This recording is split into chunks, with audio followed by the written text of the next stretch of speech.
Hey, it's Joshua Vergara. What's going on, everybody? And this is the OnePlus 5T. Now, the reason why you're seeing an initial review right now is because we've used this phone for enough time to bring you some very positive thoughts on OnePlus's best device yet. However, we wanted to spend a little bit more time getting to know the camera and also putting it up against some of the other flagships in the game. Now, you're going to see a follow-up review sometime after this one, and we're going to give you as much information as we can in the video you're watching right now. So, starting off with the design, the OnePlus 5T obviously takes a number of cues from the original OnePlus 5. The main change, of course, is that entire screen on the front. You don't have any element except for a display on the front with an 18:9 aspect ratio, and that means that the fingerprint reader that used to be below the screen is now on the back. This fingerprint reader might be in a location that some people don't find ideal, but it is still one of the fastest fingerprint readers out there. Just tap on the ceramic sensor and you'll be able to get the phone unlocked in fractions of a second. There is another way of unlocking the device, and it is the face unlock, and it's kind of scary quick. Just have your face data be put into the phone using the outline in the settings, and then when you're looking at the phone, at least the camera should recognize that your face is in front of the phone. When you hit the power button, it's going to basically unlock straight into the UI. The angle of recognition also seems to be pretty wide, so I could have the phone wake up away from my face and then slowly move it, and you can tell exactly when it recognizes that my face is in front of it. The security of the face unlock is a little bit questionable for some users, but at least OnePlus does put a disclaimer that face unlock is not as secure as passwords or the fingerprint unlock. Now, around the device, you still have all the same bits and pieces, including the alert slider, which is one of the unique features OnePlus has over any other phone in the market today.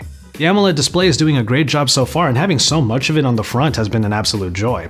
It adds to the eye candy effect because colors are punched out pretty well, so that all of the OnePlus wallpapers that they put into the 5T are so good that I could pick any one of them and it would make the phone look wonderful. Text has also been a joy to read on this device, not only because of the trademarked OnePlus Slate font, which we are fans of, but also because Oxygen OS does a good job of tuning the text so it doesn't bloat out on a full HD resolution screen of this size.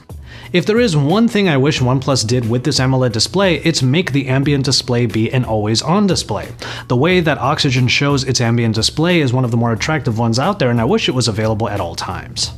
The only other change here is in terms of the camera, not just the fact that there isn't a telephoto lens on there anymore, but the fact that the camera bump is coming out a little bit more this time. It's still nestled in the corner, and you might be scared of scratching it from time to time if you slide your phone on surfaces, but we don't think it's that big of a deal. Now, since we're on the topic of the camera, we can talk about that for a bit. There's no telephoto lens on here anymore like with the OnePlus 5, so you don't have optical zoom capabilities. Instead, you have a secondary 20 megapixel RGB sensor that tries to use groups of 4 pixels in order to absorb more light for low light shots. Now, we're spending more time with the camera to see just how it fares in the overall flagship space, and one of the things that we did already was put it up against the Pixel 2. Now, portrait modes aside, what we see here is that Google's own algorithmic procedures in post-processing still yield a better looking shot. That's not necessarily the case with the OnePlus 5T. Instead, it does a pretty good job of enhancing the photo, but doesn't quite get all the way there the way the Pixel 2 does. That said, in regular to even really bright light situations, we had a really good time with the OnePlus 5T thus far, and underneath the surface you get the same specifications too, with a Snapdragon 835 and 6GB of RAM in the base model, but you can still tear through 8GB of RAM if you pay a little bit extra money. You also get upgraded storage there at 128GB as compared to the 64GB of storage in the base model. The final bit of hardware is of course the battery. 3300 mAh is what you get here, just like in the original OnePlus 5, and having a larger screen might bring down the battery life, but so far that hasn't been the case. I was able to get 5 hours of screen on time on average on days when I was listening to a lot of music through Bluetooth earbuds, getting navigation done, and also using mobile networks. But on a day that I was just using Wi-Fi for the majority of the time, I was able to get over 6 hours of screen on time, which is really impressive. And of course, the high-quality accessories that come with the phone include the dash charging cable and the plug adapter, which help to get the phone back up to speed in no time. So the rest of the changes with the OnePlus 5T might seem kind of subtle, but I would argue that they are some of the most significant changes yet, and that is in the software. You have the newest version of Oxygen OS here, and it's a version that hasn't made it onto the original OnePlus 5 yet. It might get there eventually, but for now, this is the best version of Oxygen that we've seen ever. The best way for me to describe this current version of Oxygen OS is through a phrase I used to use all the time: simplistically elegant. There's virtually no bloatware on here except for an application that gets you straight to the OnePlus community, and then there are a number of features that show that OnePlus has put a lot of attention to detail in here. One such feature is the Parallel Apps feature, which is new to this version of Oxygen and to the OnePlus 5T. You're able to have 2 different versions of most social media applications, including Snapchat, which is probably the main one to use here because many of the social media apps that you're seeing have multiple account support. There's some returning favorites here, like the reading mode, which is a personal favorite. It makes the display go black and white a lot like an e-paper display on a Kindle. So if you actually use the Amazon Kindle app, it's going to be one of the best ways of using it aside from actually owning a Kindle. It also works for scrolling applications and websites. It's just a lot easier on the eyes and makes this a better reading experience. Aside from that, you also have the app folders, which have that nice little header with the red line underneath that you can also change in the settings because you can customize what the accent colors are.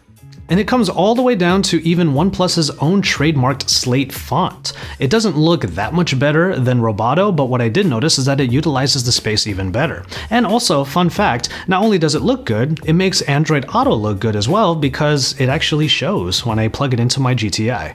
Whereas OnePlus devices in the past might have been reliable, speedy, and had great performance due to high-end specifications, the software just lacked that little bit of polish that just took away from the overall experience, just that nagging little bit.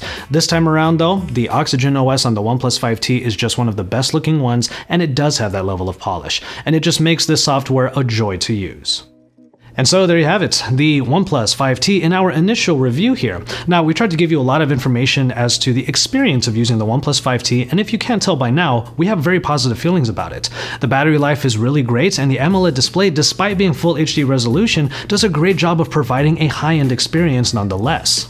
Even though this is just our initial review, we would still wholeheartedly recommend the OnePlus 5T already.